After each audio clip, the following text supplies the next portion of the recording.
তো আমরা এখন চলে এসেছি এনজিপি থেকে, এখন আমরা পেলিংয়ে যাচ্ছি।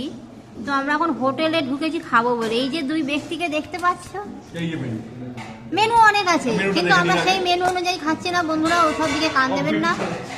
এই যে এই মহিলার এই যে ব্যক্তিকে দেখছেন, এরা খেতে না পেয়ে একেবারে দুমড়ে মুছড়ে শুকিয়ে গেছে একেবারে। দেখুন কখন খাই সেটাও বলে দাও।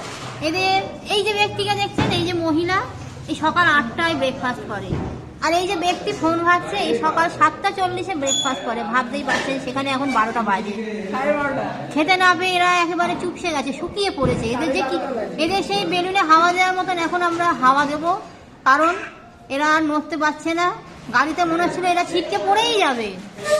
আর আমার মা গালে হাত দিয়ে ভাবছে, বাবা আমার গোপালগুলো খেতে পেলো না, আমি খাবো।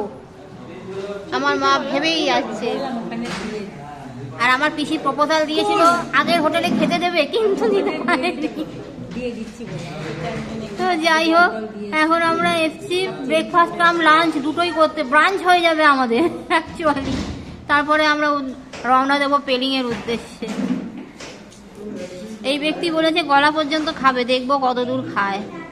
তো আমাদের খাবার দাবার আসুক বন্ধুরা, ভিডিওটা এখন এখানেই স্টপ। হ্যালো বন্ধুরা, তো আমরা শেষ পর্যন্ত পেলিংয়ে এসে পৌঁছেছি। সে যা রাস্তা বন্ধুরা, কি বলবো। এই দেখো এরা চা চিড়ে ভাজা নিয়ে বসেছে, পিসি আর ভাইজিতে। তোদের আসর তো ভালোই জমে গেছে রে। আমার জন্য বলেছিলাম 1 কাপ ব্ল্যাক টি দিতে, তো ওরা ভুল করে 3 কাপ দিয়েছে। সেই বাকি 2 কাপে এরা ভাগ বসিয়েছে। এরা কোনো কিছুর ভাগ ছাড়ে না। আর যেটা বলছিলাম বন্ধুরা, পেলিংয়ে যখন এলাম, সে মানে রাস্তায় প্রথমে তো গরম লাগছিল, তারপরে ব্যাপার হচ্ছে তো পেলিংয়ে আসার সময় আমাদের যেন মনে হচ্ছিল, আমরা পেছনে 4 জন ছিলাম, মনে হচ্ছিল আমরা 4 জন গরু ছাগল ভেড়া এরকম কিছু। 4 জনকে তুলে খাঁচায় ঢুকিয়ে দেওয়া হয়েছে, 2খানা গেট আবার। আর সেই রাস্তাতে বন্ধুরা আমাদের সারা শরীর এখন ঝঞ্ঝন করছে, মনে হচ্ছে কি বলবো, কোমর থেকে পা খুলে পড়ে যাবে।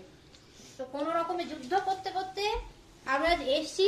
আর আমার সাথে যে খাঁচায় আরেকটা পাখি ছিল, তার কথা শোনো।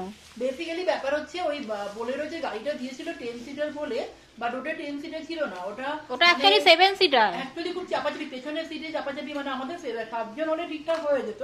যেহেতু আমরা 8 জন ছিলাম, তো পেছনে আমি, আমার ভাই, আমার বোন আর জয়, সবাই 4 জন পুরো নিজেদেরকে আমাদের চাপাচাপি করে খুব কষ্ট করে, ওই জন্যই। আর এই যে ইনারা ভিআইপি ট্রিটমেন্ট পেয়ে এসেও গাড়ি থেকে নামার পর কেউ হাঁটতে পারছে না, মনে হলো হামাগুড়ি দিয়ে হোটেলে ঢুকবে।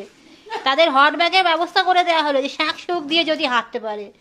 আর আমরা ওইভাবে এসেছি। যখন গাড়ি থেকে নামছি তখন মনে হচ্ছে যেন জীবন ফিরে পেলাম, কি আনন্দ। তো বন্ধুরা, এখনো আমাদের ঘোরা বাকি আছে, এখনো রাত্রিরে ডিনারে যাব, তখন তোমাদের দেখাবো কোথায় ডিনার করছি, কি করছি। তো ভিডিওটা এখন এ পর্যন্তই।